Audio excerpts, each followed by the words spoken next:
नमस्कार दोस्तों, मैं हूं प्रेम सिंह प्रेम और आज हम आपको लेकर चल रहे हैं एक अद्भुत तीर्थ यात्रा पर जो आस्था, साहस और शांति से भरी हुई है।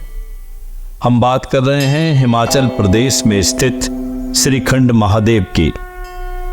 ये स्थान न केवल एक धार्मिक स्थल है बल्कि ये यात्रा इतनी कठिन है कि इसे अमरनाथ यात्रा से भी कठिन माना जाता है।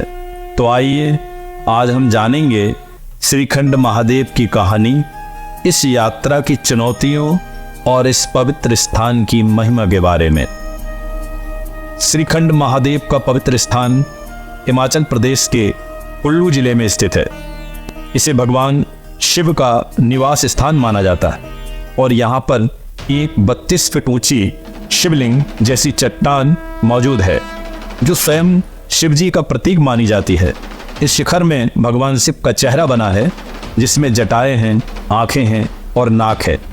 मान्यता है कि भगवान शिव और उनकी पत्नी माता पार्वती का निवास श्रीखंड कैलाश में ही है। यह स्थल समुद्र तल से लगभग 18,570 फीट की ऊंचाई पर स्थित है और यहाँ तक पहुँचने के लिए भक्तों को 35 किलोमीटर की कठिन और दुर्गम यात्रा करनी पड़ती है। श्रीखंड महादेव की यात्रा का मार्ग निर्मंड में 7 मंदिरों से होकर जाता है, जिसमें माता पार्वती का मंदिर, परशुराम मंदिर, दक्षिणेश्वर महादेव, हनुमान मंदिर और आशु, जोताकली, बकासुर वध, ढक द्वार आदि कई पवित्र स्थान हैं। पौराणिक कथाओं के अनुसार श्रीखंड महादेव वही स्थान है जहां भगवान शिव ने भस्मासुर का वध किया था। यह भी कहा जाता है कि पांडवों ने महाभारत काल में इस स्थान पर भगवान शिव की आराधना की थी, इसलिए यह स्थान धार्मिक और ऐतिहासिक दोनों दृष्टियों से अत्यंत महत्वपूर्ण है। दोस्तों, श्रीखंड महादेव की यात्रा को सबसे कठिन तीर्थ यात्राओं में से एक माना जाता है। इस यात्रा की शुरुआत जाओ गांव से होती है जो हिमाचल प्रदेश के रामपुर जिले में स्थित है। यहाँ से यात्रा की शुरुआत होती है और ये यात्रा 35 किलोमीटर लंबी है। यह यात्रा घने जंगलों, बर्फ से ढकी पहाड़ियों और दुर्गम रास्तों से होकर गुजरती है। यात्रा का पहला पड़ाव यहाँ जुलाई माह में यह यात्रा शुरू की जाती है, जिसे श्रीखंड महादेव ट्रस्ट द्वारा आयोजित किया जाता है। ये ट्रस्ट स्वास्थ्य और सुरक्षा संबंधी कई सुविधाएं प्रशासन के सहयोग से उपलब्ध करवाता है।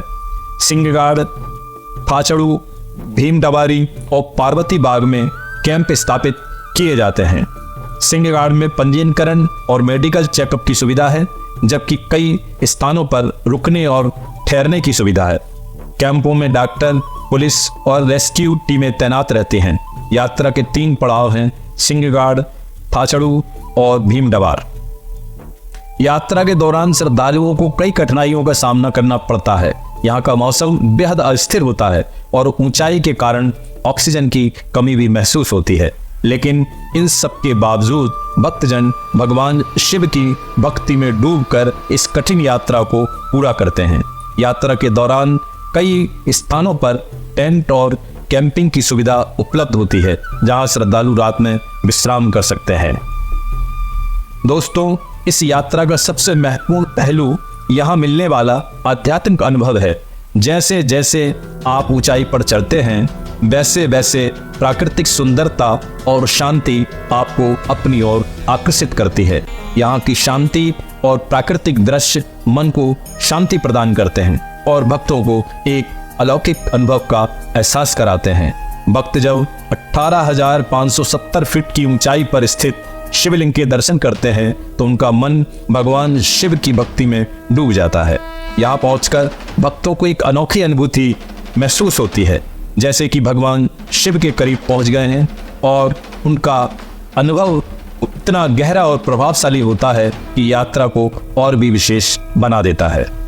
साथियों, श्रीखंड महादेव की यात्रा पूरी करने के बाद भक्तों का मानना है कि उन्होंने न केवल एक ही धार्मिक यात्रा की है बल्कि अपने जीवन के कई महत्वपूर्ण सबक भी सीखे हैं।